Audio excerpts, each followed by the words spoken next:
І Нафтогаз вклався в нову ТЕЦ в Охтирці. Ця нова так і стоїть, як прекрасна пам'ятка сучасності, децентралізації енергетики. Я бачила дуже багатьох прем'єр-міністрів, у яких були істерики від необхідності або підняття тарифів, або від визначення необхідності введення ринку. Крім турбіни, яку нам подарували, потрібно ще зробити проєкт, як її підключити. Потрібне обладнання, яке необхідно для цього, щоб все це підключилося.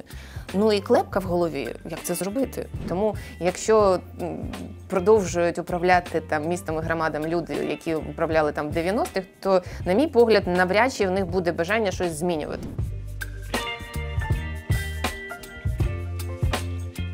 Привіт! Ви дивитеся подкаст «Жити зараз», і сьогодні ми будемо говорити, як ми підготувалися до цієї зими і як підготуватися до наступних з огляду на те, що, швидше всього, наш ненормальний сусід нікуди не дінеться в найближчі роки. Мене звати Олена Колтик, керівник Ukraine Support Team, і сьогодні у нас в гостях Лана Зеркаль, надзвичайний повноважний посол, керівниця проєкту UNDP і наша експертка у сфері енергетики команди UST. Лана, привіт. Привіт. Я почну з такого простого питання, але, знаєш, в мене персональне відчуття, що от почалася зима, і ми на такому волоску висимо, можна сказати, на резервних лініях. Як ти думаєш, ми готові пройти цю зиму? Я взагалі думаю, що це українська звичка – підходити до зими в такому стані. Всі завжди кажуть: «О, боги, ми не підготувалися, що ж робити, наступна зима підходить, а все повторюється». І знаєш, от скільки я себе пам'ятаю, завжди казали, то не підготували, все не підготували, а потім ми на такому, нам би день простояти та ніч протриматися, проходимо всю зиму і кажемо, ну бачите, як ми добре підготувалися.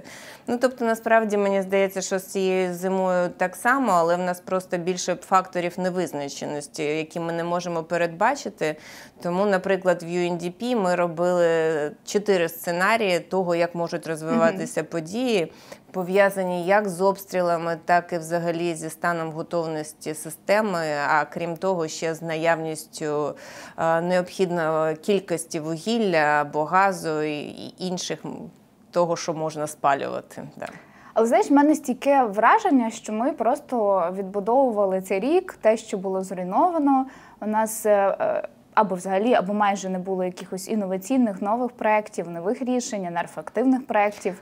Чи я помиляюсь? Ти знаєш, я не можу не посміхатися, бо якщо пригадати лондонську конференцію, там було стільки інноваційних рішень, стільки прожектів, стільки космічних проєктів, стільки планів. Я, правда, не знаю, як потім моніторити їхню реалізацію і взагалі як визначати ефективність цих менеджерів, які представляли ці проєкти. Бо від нас постійно чекають більш прагматичних проєктів і тих, які принесуть нам зиск і можливості протягом найближчих 3-5 років, що нам допоможе вистояти, відбудувати систему і взагалі забезпечити себе повністю джерелами енергії або системою, яка дозволить розвивати країну, а від нас щось не дуже отримують ці проекти. І найбільше, про що ми говоримо, це про побудову великої кількості атомних станцій, що лякає наших європейських партнерів, які взагалі не дуже позитивно до цього ставляться. Якби ти могла приймати рішення, які б ти проекти запропонувала вести в Лондон? Знаєш, тут є питання того, що це мають бути проекти, які приземлені до наших умов, а не просто проекти, які виглядають дуже красиво, тому що вони схожі на мультики. А для того, щоб визначити, які саме проекти, треба працювати не на рівні міністерства, а треба працювати на рівні громад. Бо твої замовники – це громади. І це в них мають бути розташовані ці децентралізовані об'єкти генерації, про які всі говорять, і поки що нічого не сталося. І так, ти права в тому, що за рік, незважаючи на нашу потребу, незважаючи на те, що ми не позбулися, що в нас вже немає половини генерації, яка була до війни, що вона була або пошкоджена, або взагалі зруйнована обстрілами минулого року. І хоча більшість цих об'єктів взагалі мали бути виведені з експлуатації, тому що їх термін експлуатації вже або спливав, або сплив, і це все радянський спадок. Але менш з тим, за цей рік ми спромоглися як держава запустити в систему не 30 гігават, як нам потрібно, а тільки там 1 мегаватт. Це якось дуже мало, критично мало. Це та турбінка, яку підключили в Ірпені. Ага, клас. Це просто порівняння про те, що ми казали в Лондоні, і те, що відбулося в дійсності. Бо турбіну, яку привезли американці ще в лютому, вона так і не стала... Так, оці 26 МВт, да, 26, турбіни, газу. Вони так і не стали частиною нашої мережі, вони не видають енергію в мережу. А чому? Оце в мене теж було питання, чому? Я так розумію, що 26 МВт – це був тільки початок, це невеликий об'єм, але порівняно з тим, що ти кажеш 1 МВт, 26 – це егегей порівняно з 1 МВт. Виявилось, що окрім турбіни, яку нам подарували, потрібно ще зробити проєкт, як її підключити до газу і до електромережі. Потрібне обладнання, яке необхідно для цього, щоб все це підключилося. І клепка в голові, як це зробити. А ще ж є ще одне завдання, про яке ніхто не говорить, але ж воно основне. Як же ж на цьому ще й заробити? Знаєш, здавалося б, що в нас тут серйозніші проблеми на порозі, і якось треба було б вже остепенитися. Це жарт і не жарт, просто про це дуже багато було також і в мережі різних YouTube-каналів і різних спікерів розповідали всю цю печальну і сумну історію про підключення цієї турбіни. Але от ми зараз вже наприкінці року, і вона все ще не в мережі. Прекрасно. Це просто показує, що навіть коли тобі щось дарують, треба розуміти, що з цим робити. Тому я повертаюсь до того, з чого я почала, що для того, щоб привозити якісь проекти, їх спочатку треба опрацювати і повністю розуміти, наскільки вони життєздатні. І хто буде з ними працювати. Угу. І отут найбільша проблема. Перше, це їхня дизайн. Це те, що підходить для окремої місцевості. Угу. По-друге, які проблеми ти вирішуєш цим проєктом? Як ти зможеш зробити так, щоб він був економічно привабливий? Бо просто реалізовувати проекти, які потім будуть збитковими, на це тобі гроші ніхто не дасть. І нерозумно робити щось, що буде ще забирати у тебе гроші. А для цього ти маєш розуміти план розвитку своєї громади. Скільки у тебе буде потреба в якому джерелі енергії, або скільки в тебе людей користуються теплом.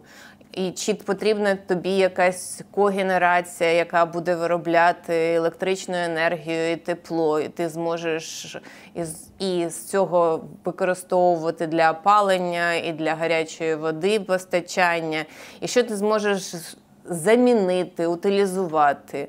А тут ще буде питання того, а може там із викидами ще щось буде траплятися і можна якось оптимізувати. Так. Здається, до кожного гостя нашого подкасту буде питання, а як навчити громади дизайнувати ці рішення? Тому що з кожним спікером по кожній сфері ми говоримо про те, що ми стикаємося по фіналу з тим, що ти приходиш до громади, а громада тобі пропонує відбудувати те, що було побудовано за Радянського Союзу. Тобто ми не генеруємо оцих нових інноваційних якихось в якійсь мірі. Насправді для Європи і для світу це вже звичайні рішення, але сучасних рішень. Тут треба знову ж таки повернутися до того, чому це відбувається. І це ж пов'язано із тим, що легше жити в тому середовищі, до якого ти звик. А якщо ти говориш про нові джерела енергії і нові можливості, то в тебе виникають купа проблем з цим. А перша твоя проблема – це не просто знайти кошти на ці інновації, а знайти в собі можливість змінити підходи до управління громадою, містом, людьми, які там живуть. Тобто скомунікувати це, ввести нові регуляції, відмовитися від того, що звично приносили якісь плюси або преференції комусь. Так. І це зміна всього підходу. Тому якщо продовжують управляти містом і громадам люди, які управляли в 90-х, то, на мій погляд, навряд чи в них буде бажання щось змінювати. Бо для них це все, що відбувається, воно звично. І якщо в громади немає внутрішнього запиту на зміни, то нічого змінюватися не буде. І дуже це відчуваєш, коли ти приходиш до громад, хто як вирішує проблеми. І не буває таких чудес, що все вирішується, а щось одне не вирішується. Або є налаштованість на глобальні зміни, і люди розуміють, що війна – це можливість змінити дуже багато всього, або це така консервація, і не чіпайте нас, нам тут і так добре. Так якщо добре, то і не треба чіпати. Давай будемо виходити з тої тези, що нас дивляться прогресивні громади, які хочуть в себе щось зміняти, але їм треба дійсно допомогти, підштовхнути, де шукати вирішення своїх проблем. І давай переключимося на децентралізовану енергетику. Для початку давай пояснимо нашим глядачам, що ми розуміємо під децентралізованою енергетикою і навіщо це взагалі нам, як країні, необхідно зараз. Тоді давай дійсно пояснимо, що мається на увазі під децентралізацією, бо її дуже багато не так розуміють. Всі думають, що децентралізація – це поставив собі сонячні панельки і децентралізувався. Ні. Мова йде зовсім про інше. Мова йде про те, що наша система, яку ми отримали в радянський спадок, вона була дуже централізованою. Якщо подивитися на те, що дає в Україні найбільшу кількість енергії – це атомні станції. От в нас було 4 атомні станції, одна з них окупована, і до війни це було майже 60% всієї генерації, те, що ми споживали. Зараз це 50% того, що ми споживаємо, навіть без Запорізької атомної станції. Ще великий відсоток давала теплова генерація, яка вугільна або газова. І це також великі станції, ми всі їх знаємо. І дуже невеликий відсоток давала нова енергетика, сонце, вітер і гідроенергетика. Близько 11, насправді. Дуже незначне. Але все це доволі централізовано. У нас не було маленьких станцій, які працювали ефективно на біомасі, або якихось маленьких вітропарків, або ще чогось, що приносило би якусь джерела енергії. І от війна, вона показала крихкість цієї системи. Тому що те, що робили росіяни минулої зими, вони били по цим великим об'єктам. І коли вони били по об'єктах, в об'єктах генерації вони били в основному по системах, які пов'язані з мережами. Тобто, якщо вони вибивали це з'єднання, вибивалася вся станція. І це додаткова крихкість. А якщо в тебе таких станцій по країні сотні, жодний агресор не буде витрачати коштовні ракети або дрони на те, щоб знайти ці станції. Таким чином, створюючи багато маленьких генерацій, ти підвищуєш свій резилієнс, тобто свою спроможність вистояти в будь-яких умовах. І мова йде про таку децентралізацію. Мова йде про те, що в нас досі велика країна і немає одного рішення, яке можна просто всюди під копірку поставити. Ні. Тут у нас, наприклад, на півдні є багато залишків від агропромислового комплексу. І там може мова йти про біогаз, біомасу. Десь у нас є термальні джерела і термальні можливості, і там є централізована система опалення на заході, де можна ставити термостанції. Ну, тобто під кожну умову треба підбирати свої умови. Тут мені нещодавно потрапила на очі дуже цікава пропозиція від фінської компанії для Миколаєва, які поєднали в своїй пропозиції декілька можливих технологій. І газову турбіну невелику, і термальну станцію, і батарею. І поєднання цих трьох компонентів дає дуже хороший результат в плані того, що коли є висока ціна в мережі, і турбіна може підключатися і виробляти електроенергію, і давати прибуток від цих додаткових послуг, коли не треба, то вони накопичують в батарейку, а постійно підтримує. Це якраз термальна частина цієї установки.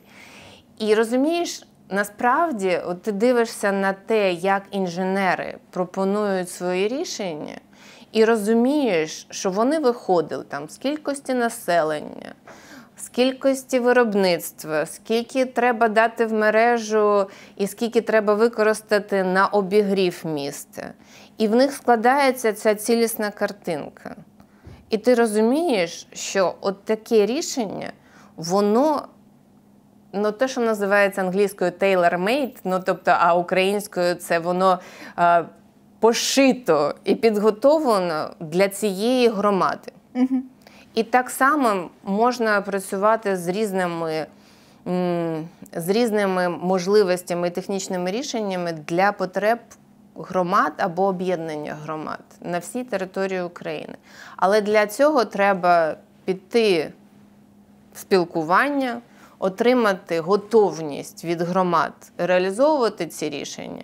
Ну і крім того, це також залежить від того, наскільки вони готові говорити про необхідність зміни підходів до споживання і до оплати цього споживання. Про це ми поговоримо пізніше. А от ми вже трошки зачепили технологічні рішення, так? Тобто це теж дуже цікавий мікс застосування різних джерел енергії, щоб збалансувати і маневрені потужності, і перебоїв постачання якоїсь, наприклад, відновлюваного джерела. Які ще технології ти б могла привести як приклад, які варто реалізовувати в українській специфіці громад? Я би сказала, що треба підбирати. Але нещодавно мені на очі потрапила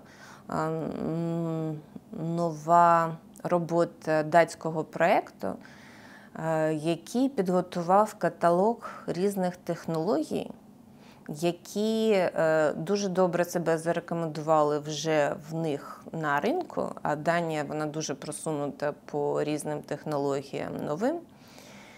І крім того, в мене була дуже цікава бесіда з одним представником шведської компанії, яка зараз в Україні інсталює батарейки великі для того, щоб балансувати систему. І в нашій розмові він сказав: знаєш, мене дуже цікавить Україна як країна можливості. Ніде в світі ти не можеш показати свої стартапи, як вони працюють на практиці.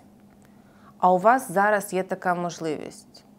У вас є можливість там будувати лінії високовольтні протягом 1-2 років.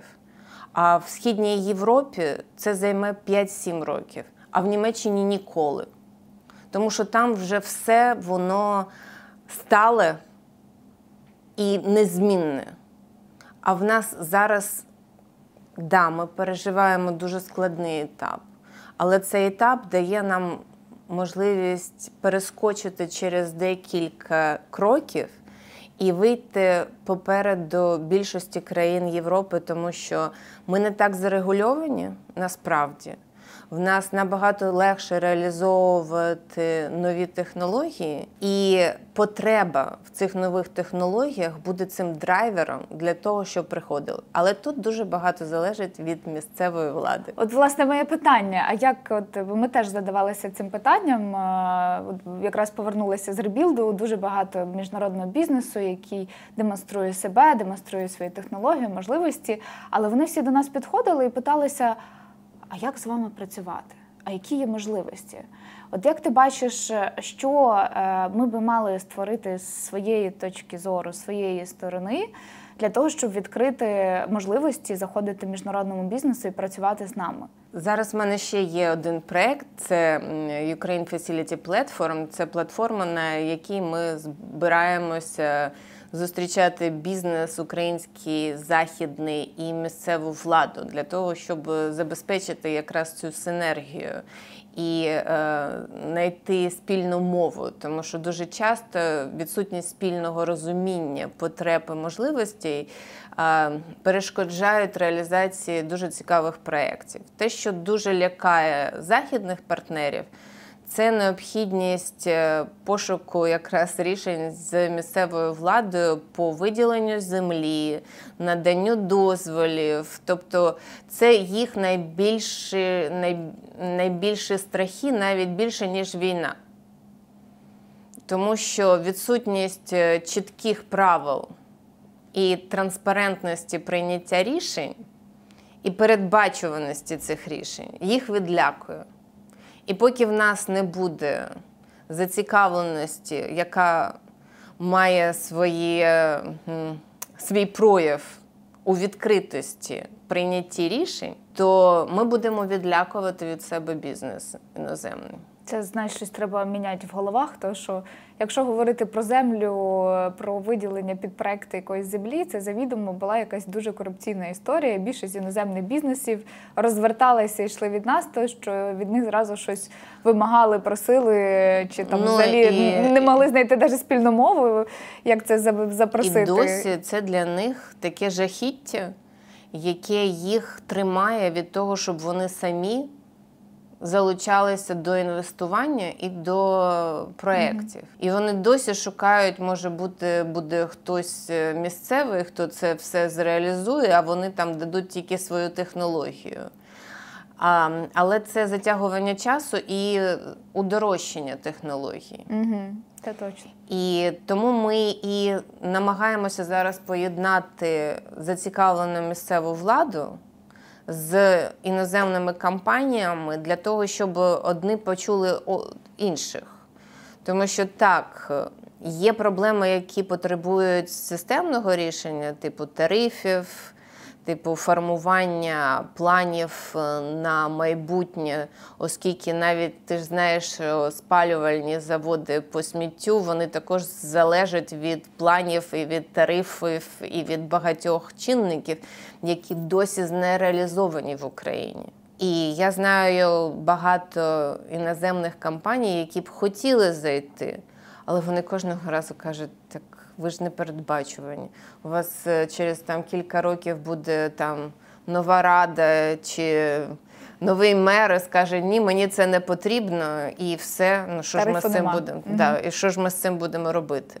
Тому без системних вирішень на місцях, як громада бачить розвиток того або іншого напрямку, де вони будуть заробляти, тобто вони мають відноситися до цього спільного господарства як до бізнесу, який треба вести. Який буде приносити їм якусь вигоду, а не тільки продати землю, тобто якийсь більш сталі економічний ефект. Знаєш, от в мене, наприклад, в цьому році був такий досвід, який відкриває очі на те, як люди борються за іноземний бізнес. Одне з виробництв шин виходило з китайського ринку, тому що їх основний споживач – це європейський. І вони вирішували, де розмістити виробництво на 3000 своїх робітників в Польщі, Румунії чи десь в скандинавських країнах. І найбільше конкурували між собою це Польща і Румунія. І виграла цю конкуренцію Румунія. Тому що, незважаючи на те, що податки в Польщі менші, румуни вийшли з пропозиціями забезпечення всієї інфраструктури і школи міжнародної для того, щоб тільки ця корпорація розмістила там своє виробництво.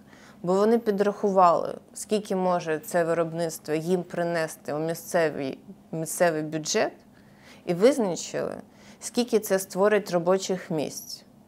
І дійшли висновку, що будь-які витрати, пов'язані з інфраструктурою, це буде тільки додатковий зиск для їхньої громади, а школа дасть можливість їхнім дітям також там навчатися. Це моя любима частина про те, що треба наші громади вчити трансформувати свої підходи і фактично не очікувати, що нам щось винні, а створювати умови і боротися за інвестора і гроші, які можуть прийти в їхню громаду.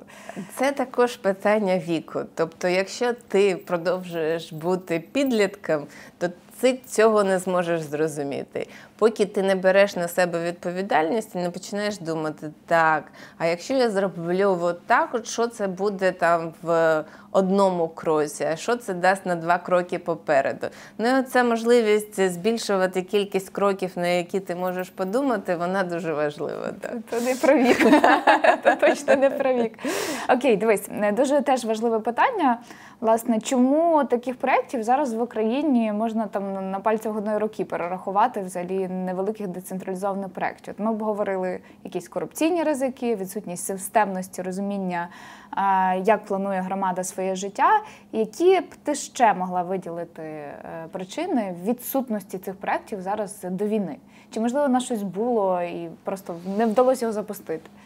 Ну, проблеми ж вони завжди ходять купою, а не по одному. Ну і, звичайно, в нас ці проблеми, про які ти щойно згадала, вони пов'язані із непередбачуваністю регулювання і зміною пріоритетів. Наприклад, в 2019 році ми ввели ринок газу. До цього це здавалося просто неможливим, тому що всі там субсидіювали Нафтогаз, Нафтогаз був чорною дірою, потім почався процес трансформації, виходу з цієї чорної дири. І протягом там, з 2015 до 2019 року намагання створити ринок газу, який би працював на європейських засадах. І от, здавалось би, в 2019 році створили, і тільки все почало рухатися на ринкових засадах, почали між собою навіть конкурувати компанії по збуту газу за клієнтів, як утворили штучно кризу в грудні 19 року, утворили штучну кризу в Лубнах по підвищенню тарифів на постачання. Створилася бульбашка, яка вилізла на екрани, і всі перелякалися, що це буде всюди по Україні, що це створить негативне сприйняття влади, і скасували ринкові умови і ввели знову тарифи на газ для населення, ПІСО для тепловиків.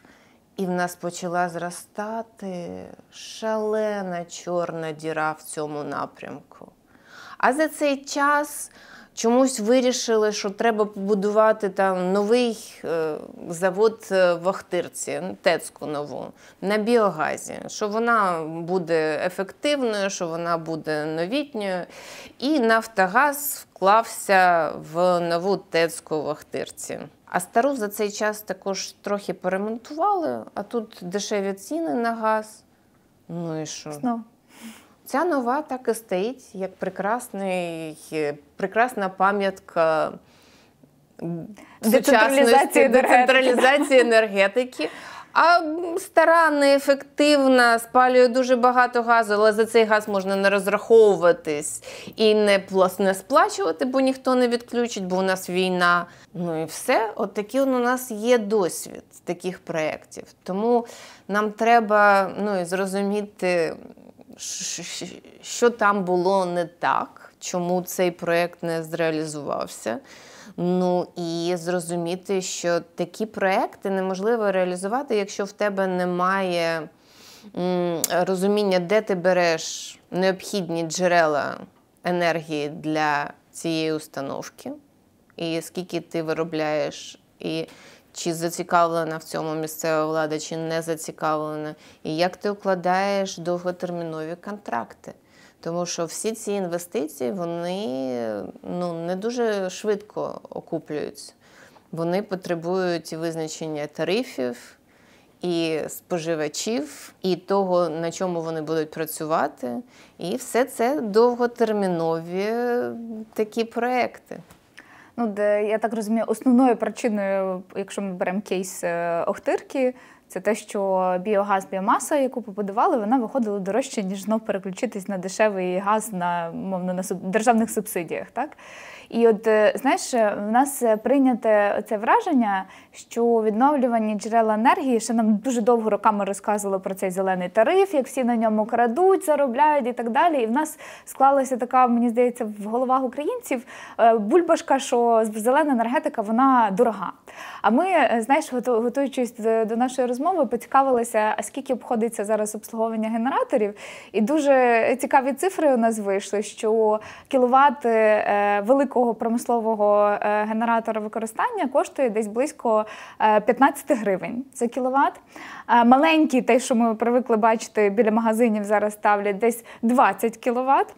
А в той час, коли відновлена енергетика, якщо встановити якісь сонячні панелі і акумулятор, бо на сонце не можна постійно розраховувати, і це трошки акумулятор здорожчує, все рівно виходить дешевше, це виходить десь близько 8-9 гривень за кіловат. Тобто відновлена енергетика вже здається дешевше. Але, знову ж таки, якщо ми вертаємося подивитись на централізований тариф, який тримає для населення низьким, 2,68, і там для промисловості навіть взяти той тариф 5,5-6, все рівно вони виглядають більші, тобто по вартості. Як ти вважаєш, чи готові люди почати платити за безпеку постачання? Тому що ВДЕ дає все-таки безпеку, розуміння, що та електроенергія в тебе буде. Мені здається, що трохи по-іншому треба ставити питання. Чи готові люди ментально переходити на ринкові відносини і на оплату послуг? І наскільки це доцільно продовжувати дотувати всіх, хоча ми всі будемо сплачувати потім і розраховуватися за цю дотацію набагато більше, ніж ми могли би зараз сплачувати відразу. А поясни тут детальніше, бо я думаю, не всі нас розуміють, чому потім... Ми вже накопичуємо борги. Все рівно ми сплачуємо податки, які потім йдуть на покриття тих боргів, які ми накопичуємо. Ну і фактично, не сплачуючи зараз, це йде накопичення з процентами, які ми будемо виплачувати разом з нашими дітьми і онуками на всі ці борги, які ми набираємо на себе. Тому що все рівно ми постійно запозичуємо гроші, які проїдаємо і які фактично спалюємо. І сьогодні в мене була там зустріч, і я прийшла в приміщення і кажу: ой, Дож, у вас так тепло, це що, у вас так батареї греє? Мені кажуть: та ні, це у нас електропідлога. Я кажу, скільки ж ви спалюєте? Та нормально, зараз такі рахунки невеликі, можна собі дозволити. Ну так допоки ми не будемо підраховувати, скільки ми спалюємо і як більш оптимізувати свої витрати, будуть сплачувати наші онуки. А якщо в нас буде визначена ринкова вартість, і ти будеш вже визначати, хто з постачальників тобі дає кращі умови, а не просто в тебе буде один постачальник, який визначає однакові умови для всіх, і ти заручник цього постачальника, і якщо він затягнув ремонт, то ти будеш залежати від того, скільки він буде робити цей ремонт, і потім будеш бігати за ним, щоб в тебе там будинок новий, тобі треба підключитися, бо немає нікого іншого, в нас будуть проблеми. Тому що це не ринок. Це точно. Це олігополія і монополія. А як ти вважаєш, люди, я знаю відповідь на це питання, чи люди готові, люди не готові. А я вважаю, що люди готові.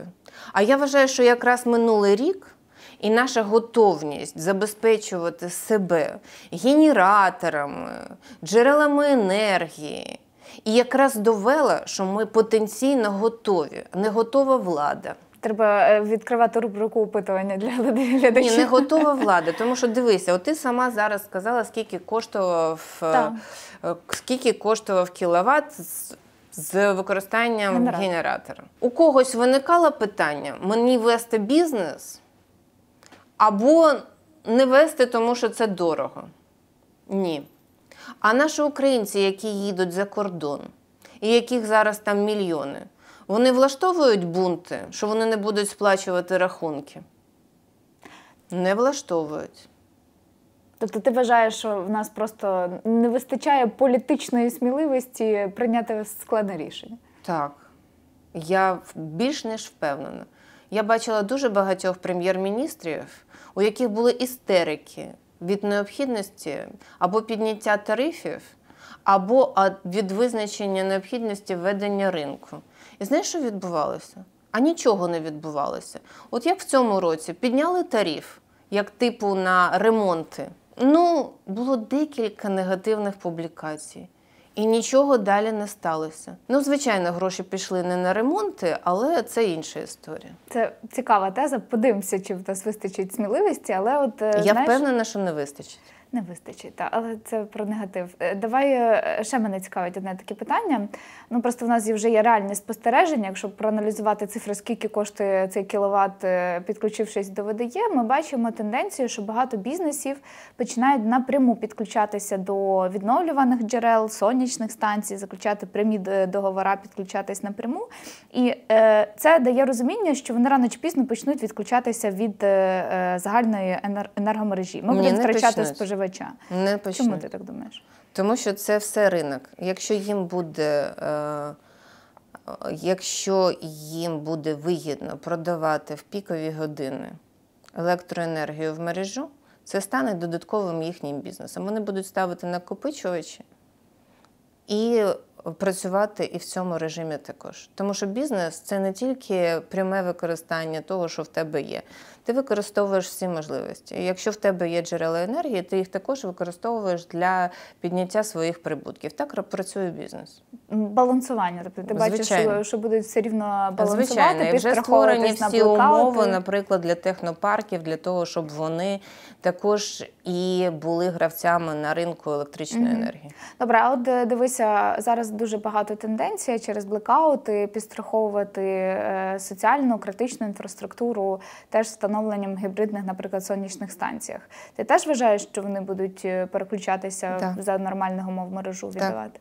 Я тобто теж це такі острівки відновлюваних джерел енергії на місцях, які просто будуть балансувати потім загальну систему. Але ти не вважаєш, що це здорожчить загальну вартість системи? Тому що вони будуть викидувати загальну систему тоді, коли буде найвищий, найдорожчий тариф, а якомусь маневруючій потужності, яка зазвичай закривала цей попит, тобто Центренерго, наші вугільні станції, їм треба буде запускатись тільки в критичні часи, коли не буде сонця, коли не буде вистачатися енергії. У нас вже зараз є нестача цих маневрових потужностей, і нам для того, щоб забезпечити стабільність системи, вже зараз мова йде про те, що нам потрібно 1,4 ГВт для маневру. І для маневру підходять не всі. Підходять тільки газові турбіни, газові поршні, які можуть швидко підніматися і швидко опускатися. І це називається додаткова послуга, яка всюди оплачується по високому тарифу. Потім це все, воно балансується в системі, і ти не сплачуєш там по високому тарифу, ні. Це вже система балансування. І для того, щоб відбувалася стабільна робота, нам потрібно дійсно розвивати ці локальні мережі і робити їх в системі так званої Smart Grid. І це дуже багато коштів потребує, але інвестиції в це доцільні, якщо в тебе і генерація вже іншого покоління. Тому тут взаємозалежні процеси відбуваються. І розвиток не може відбуватися. Спочатку ти отримуєш смарт-грід, а потім ти будеш змінювати ці старі котли на щось нове. А ні, воно так не працює. Або ти заходиш, і це йде комплексна зміна екосистеми і в громаді, і в регіоні, або воно просто залишається як є. Ми заходимо все одно в цю логіку, що реалізація децентралізованих енергетичних проєктів на місцях приносить тільки позитив. Я би сказала, що це один з чинників, які будуть впливати на решту процесів в громадах. Тому що енергетика – це засадничий фундамент. Без цього нічого не розвивається. Не розвиваються бізнеси, не розвивається виробництво, нема людей, немає зростання. А зважаючи на те, що у нас також відчувається тенденція до створення агломерацій, то це дуже чутливо якраз для великих міст і міст навколо. Тому що це буде як екосистеми, які взаємопов'язані і які взаємозалежні.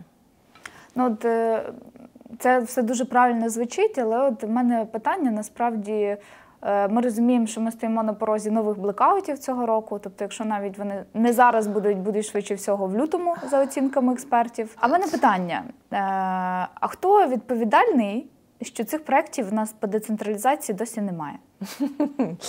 Знаєш, нам завжди хочеться перекласти відповідальність на когось. Я скептично до цього ставлюся. Звичайно, в нас дуже багато на себе забирають міністерства і намагаються всюди просувати свою точку зору, і ця точка зору не завжди співпадає з потребами громад. І, звичайно, що децентралізація енергетики не може відбуватися без децентралізації повноважень. І це взаємозв'язок, він прямий. Якщо у громад немає можливості вирішувати самостійно питання свого існування, і питання оподаткування, питання встановлення тарифів і питання розвитку території, то в них тоді не буде і можливості встановлювати децентралізовані об'єкти і генерації, ні когенерації, бо в них не буде ані коштів, ані потенціалу, який буде приваблювати інвесторів. Тому що ти можеш бути привабливим, якщо в тебе є інструментарій на руках, яким ти можеш оперувати. В тебе є бюджет, в тебе є права визначати тарифи, в тебе є можливості визначати субсидії і кому вони потрібні. Так, отримувати компенсації від бюджету за те, що ти сплачуєш цим людям якусь різницю у вартості, але визначати, кому потрібні ці субсидії, мають також громади. Але дивися, в нас все рівно єдина енергетична система України. Тобто десь виробилася електроенергія під Києвом, пішла аж на Львів, якщо там є споживач. Умовно. Це не до найближчого споживача. Не зовсім так, але в плані, що єдина система на всю Україну. Коли ми вкраплюємо туди децентралізовану енергетику і ще даємо повноваження на місцях приймати ці рішення, рішення і вкраплювати їх в цю єдину енергетичну систему України, мені здається, що знову ж таки для організації роботи системи це теж створює певні проблеми. Ні, це створює проблеми тільки для регулятора, тому що їм потрібно буде працювати трохи більше. І вони стають арбітрами. Вони стають арбітрами, які спостерігають за нормальністю роботи систем. Тому що коли у тебе є місцевий бюджет, і в місцевий бюджет в тебе сплачують податки, то ти визначаєш свої баланси, видатки, свої можливості давати субсидії людям. Да, субсидії і можливості в різних регіонах будуть різні. Ми ж всі розуміємо, що Радянський Союз не відбувся як країна, в якій всі рівні. Тому будуть ті, хто вміють краще заробляти, будуть ті, хто не вміють заробляти.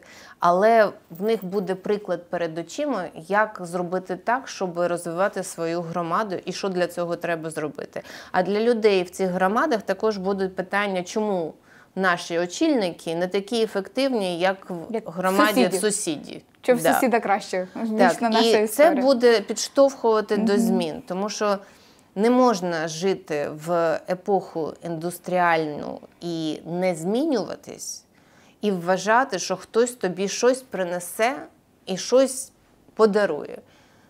По-перше, подарунки не цінуються. По-друге, ми вже бачимо на цій американській турбінці, що її навіть встановити не змогли майже за рік.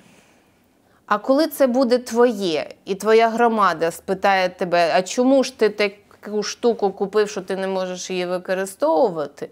І як зробити так, щоб в наступний раз ми так не виглядали дурниками? Тоді воно буде рухатися по-іншому. Але загалом є типові проблеми, які притаманні всім. І ми зараз працюємо якраз над тим, щоб описати, з чим вони пов'язані і як їх можна вирішити. І є кожна окрема громада чи об'єднання громад, які можуть потребувати різних рішень. І тут вже треба робити комбінацію факторів, і дійсно дуже важливо і інженерні рішення, дуже важливо і готовність до змін. Бо без готовності до змін і проходу періоду складностей нічого просто так не з'являється. Ми не в казочці. От я чула інформацію, що насправді є багато донорів, великих донорів, які готові нам допомагати будувати цю децентралізовану енергетичну систему, але Міністерство енергетики не дає добро. Як ти думаєш, чому? Я думаю, що трошки все складніше, тому що це не тільки міністерство. Є така платформа донорська, вона була створена донорами для того, щоб допомагати нам з проєктами з відбудови, фінансування. Але наразі в мене немає жодної інформації, що ми спромоглися подати хоча б один проєкт туди від держави. І я знаю, наприклад, Наталія Єреська отримала контракт від американців щодо допомоги Україні у підготовці таких проєктів. Тому що кожен проєкт має бути не просто підготовлений, а ти як людина або організація, яка подаєш цей проєкт, ти маєш його захистити. Тобто надати повну інформацію, чому він найбільш оптимальний з тих, з яких можливо фінансування. Тому що донори, вони просто так дають ще гроші, але більшість з них дає гроші або на відновлення критичної інфраструктури, без якої неможливе існування, або там на гуманітарну допомогу. А що стосується вже вкладання грошей в систему, то їх, звичайно, цікавлять проекти, які будуть спроможні саме себе окуповувати, в які не потрібно буде потім докладати гроші.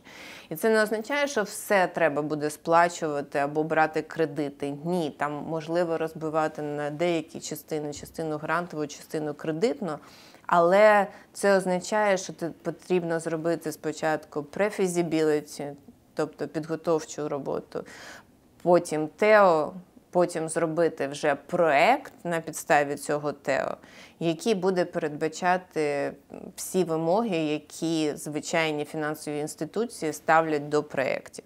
Ну і це робота, яка потребує фахового залучення, ну і, звичайно, вона не може бути зроблена у відриві від місцевості, де цей проєкт збираються побудувати. Без підтримки громади. І без підтримки громади, без розуміння розвитку. В який напрямок рухаємося, які плани маємо, ну і як ми їх збираємося досягати. Ну а коли в нас так багато всього невизначеного і так багато того, де є державне втручання, то, звичайно, що донори і інвестори, вони трохи обережно до цього відносяться, і їхнє завдання не полягає в тому, що аби насипати нам грошей. Ні, вони готові давати на те, що потенційно матиме вплив позитивний на економіку. І оцей позитивний вплив на економіку треба і доводити, і показуючи, як ти збираєшся на цьому заробляти, і як ти збираєшся з цього сплачувати податки, скільки людей в тебе буде в це залучено, ну і взагалі, яким чином позитивна динаміка буде для громади. Давай фіналізуємо нашу розмову. Ми дуже багато чого корисного проговорили сьогодні і подумаємо твої рекомендації.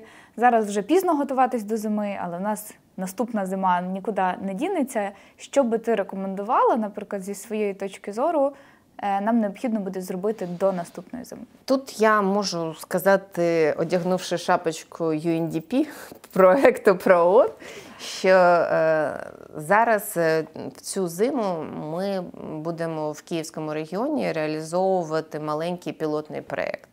В цьому пілотному проєкті ми ставимо на меті декілька завдань, і крім того, щоб визначити коло проблем, які існують для підготовки і реалізації проєктів, спрямованих на покращення або впровадження нових технологій в муніципалітети і в громади, в системі водопостачання, електрозабезпечення, критичної інфраструктури, того ж сміття, екологічного напрямку, як зменшити викиди. Ми ще будемо робити спробу визначити технології і можливості впровадження в цих громадах нових можливостей, нових технологій. І будемо готувати кілька таких pre-feasibility studies для того, щоб потім UNDP змогла залучити інші донорські кошти на підготовку вже проєктів, які будуть зреалізовані в цих громадах. Це пілот, який має показати можливості і який потім можна буде зреалізувати в інших громадах. І надіємося, що до наступної зими у нас вже появляться проекти по децентралізованій енергетиці. І ми сподіваємося, що у нас появляться проекти і появляться вже інвестори, готові вкладати в це гроші. Супер. Дуже будемо розраховувати. У нас на кінець традиційно невеличкий бліц про особисте. Як ти готувалась особисто до цієї зими? Які лайфхаки, підготовка, девайси? Ну, в мене в помешканні все на електриці. Це новий будинок, і в мене газу немає взагалі. Минулої зими я провела десь 50 годин, це було найбільше без світла. Ну і зрозуміла, що найбільше я страждаю від відсутності гарячої кави. Тому в цьому році я підготувалася, в мене є EcoFlow, яке потягне мою кавоварку. Я зрозуміла, що кавоварка і фен для мене це два найбільш важливих девайси в квартирі. Що я можу без тепла, я знаю, як забезпечити себе світлом, але от без кави гарячої зранку я не можу, я страждаю. Тому в мене є EcoFlow. Це єдине, що я підготувала до цієї зими. Я тебе люто підтримую, бо в мене основна теж була вимога, а що може потягнути фен? Супер. Дивися, теж в нас бувають різні періоди, особливо коли починаються всі блекаути. Як ти особисто підтримуєш себе? Які твої лайфхаки? Як тримати себе в емоційному тонусі? Я не накопичую негативних емоцій, дуже фільтрую інформаційний потік. Зрозуміла, що треба робити інформаційні детокси. Не читаю Телеграм. І намагаюся кожного дня гуляти з собаками для того, щоб провітрювати голову. Ну і знаєш, маленькі справи, вони допомагають відчувати, що ти приносиш користь. Тому я займаюся маленькими справами. Клас. Лан, ти дипломат. В тебе точно були можливості покинути цю країну на початку вторгнення і успішно реалізувати себе за кордоном. Чому ти тут? В мене була можливість поїхати навіть в 2014 році. Мені пропонували тоді роботу в Лондоні. І одночасно в мене була пропозиція роботи в Лондоні, пропозиція заступника міністра закордонних справ. І я тоді прийняла дуже ризиковане рішення, про яке в мене немає жодного сумніву, що я зробила правильно. Я вирішила, що я буду більш корисною тут. Бо основна наша ідея як людини – це приносити користь. Супер. Мене особисто дуже мотивують ці особисті історії, чому кращі люди України не виїжджають, не шукають себе за кордоном, залишаються тут і пробують в цих умовах щось зміняти. Тому я тобі дуже дякую за цю цікаву розмову. Я надіюся, що нашим глядачам теж було цікаво і, головне, корисно. Не забуваємо ставити лайки, підписуватися, ставити дзвіночок, щоб вам нагадувало про наші майбутні випуски. Дякую і всім зими без блекаутів.